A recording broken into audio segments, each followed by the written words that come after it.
Bonjour et bienvenue sur Grand Lille TV pour ce rendez-vous de l'économie. En cette journée, nous sommes en compagnie de Thérèse Lebrun, la directrice de l'ACATO, l'Université catholique de Lille. Bonjour. Bonjour. Merci d'être sur ce plateau avec vous. Donc on va parler de l'histoire et de l'actualité de l'Université catholique. On va donc commencer, si vous le voulez bien, par son histoire. Est-ce qu'on peut résumer un peu les bases de l'Université catholique de Lille? Elle vient d'où? Elle est née en 1875 d'une loi qui a autorisé l'enseignement supérieur privé qui, à l'époque, était exclusivement catholique et a donné naissance aux 5 universités catholiques françaises, les autres étant à Angers, Paris, Toulouse, Lyon.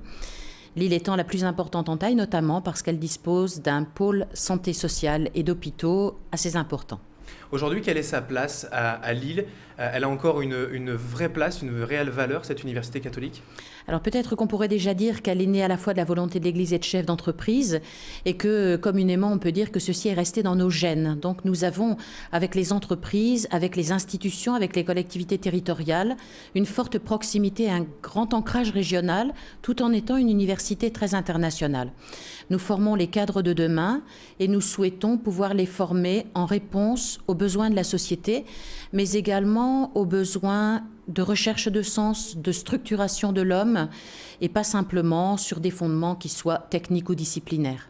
C'est une université performante sur le plan national? C'est une université performante. D'abord, nos financements sont relativement limités de la part de l'État français, même si des efforts sont consentis au cours des années. Et nous devons de répondre donc aux familles et aux jeunes qui nous rejoignent pour se former, avoir un métier, se positionner dans la vie professionnelle. Combien d'étudiants aujourd'hui sont inscrits chaque année à l'Université catholique? Aujourd'hui, c'est 23 000 étudiants qui nous ont rejoints en cette année, par exemple, universitaire 2010-2011. Et alors comparé par exemple à Lille 1, Lille 2, Lille 3, vous vous situez où? Alors, je n'ai pas complètement les chiffres en tête de chacune, mais disons qu'il y a 100 000 étudiants sur la métropole lilloise avec Lille 1, Lille 2, Lille 3 et l'ACATO. Donc je pense qu'on peut dire que nous sommes une grosse université avec une particularité, c'est de réunir des facultés, au sens français du terme, on pourrait parler aussi d'UFR dans l'université publique, et des grandes écoles, toujours au sens français du terme, des instituts et des écoles de taille plus modeste, mais qui forment dans tous les secteurs d'activité que nous pouvons connaître, depuis la santé en passant par le social, le monde de l'ingénieur, du management, de l'histoire, de la philosophie ou de la théologie. D'accord, aujourd'hui, donc on le sait, l'Université catholique est une université payante. Il y a des frais d'inscription. De quel ordre en fait les frais d'inscription? Ça dépend du cursus? C'est très variable selon les cursus. On peut dire que dans certains cas, on va être de l'ordre de 1 500 € et que ça peut monter jusqu'à 11 000 € suivant ces cursus. 17% environ de nos étudiants en moyenne sont boursiers, mais là aussi, dans certains établissements, on est plutôt vers 5-6%, dans d'autres établissements, vers 30%. D'accord. Alors le paiement justement de ces frais d'inscription pour une université, c'est pas rédhibitoire pour certains des étudiants?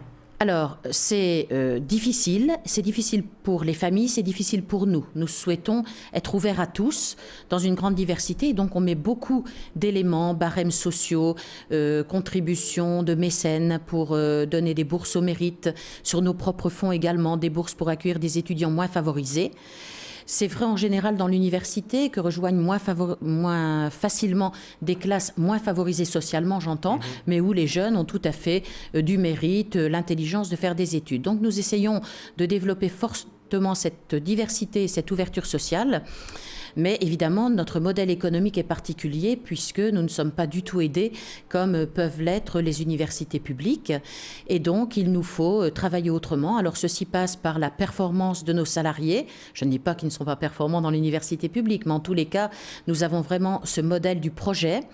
Également, ces scolarités et la CLV pour lesquelles nous développons beaucoup de possibilités. Par exemple, nous imaginons, avec des banques, trouver le moyen de créer non seulement des prêts sans caution parentale ou à taux zéro, mais également que pourraient rembourser les étudiants à la sortie de leurs études et dans une proportion qui ne soit pas excessive par rapport à ces jeunes qui entrent en activité. Tout cela, c'est pour dénigrer un peu, ou en tout cas pour réfuter l'université payante égale université de riches? Tout à fait.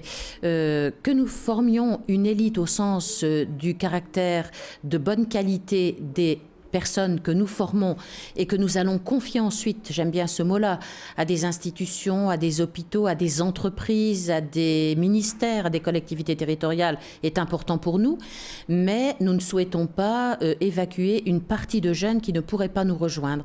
Je pense d'ailleurs que pour une partie d'entre eux, ils pensent qu'ils ne peuvent pas nous rejoindre et ça n'est pas toujours une contrainte financière, ça peut être une sorte de contrainte sociale qu'ils ne leur font pas imaginer qu'ils peuvent rejoindre cette université. Je viens moi-même d'un milieu modeste et il a fallu pour moi et ma famille pouvoir découvrir que je pouvais franchir ces portes. Alors aujourd'hui, l'université, donc vous l'avez dit, a des frais de fonctionnement importants. Le budget justement de l'université, la Cato, est-ce qu'on peut en parler un peu? Il se chiffre à combien? Alors, il faut distinguer suivant que l'on compte l'ensemble hospitalier et médico-social qui est très important.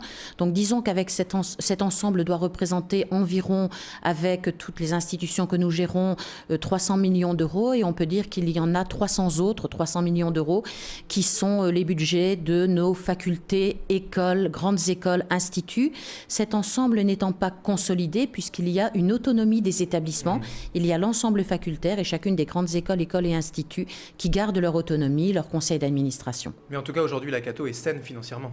La Cato est saine financièrement et elle doit le demeurer comme toute entreprise, j'ose le terme si vous le voulez bien, parce que nous sommes de droit privé, nous ne pouvons pas nous permettre d'être en déficit et nous devons également déployer des moyens pour mieux encadrer nos étudiants, développer la recherche, développer des projets avec les entreprises. Merci Thérèse Lebrun d'avoir été en notre compagnie donc pour ce rendez-vous de l'économie. Je rappelle que vous êtes directrice de l'Université catholique de Lille. Merci d'avoir été avec nous. Merci. Et au revoir. Au revoir. C'est donc la fin de ce rendez-vous de l'économie. Dans un instant, vous allez retrouver, comme vous en avez l'habitude, la météo et l'infotrafic. À tout de suite.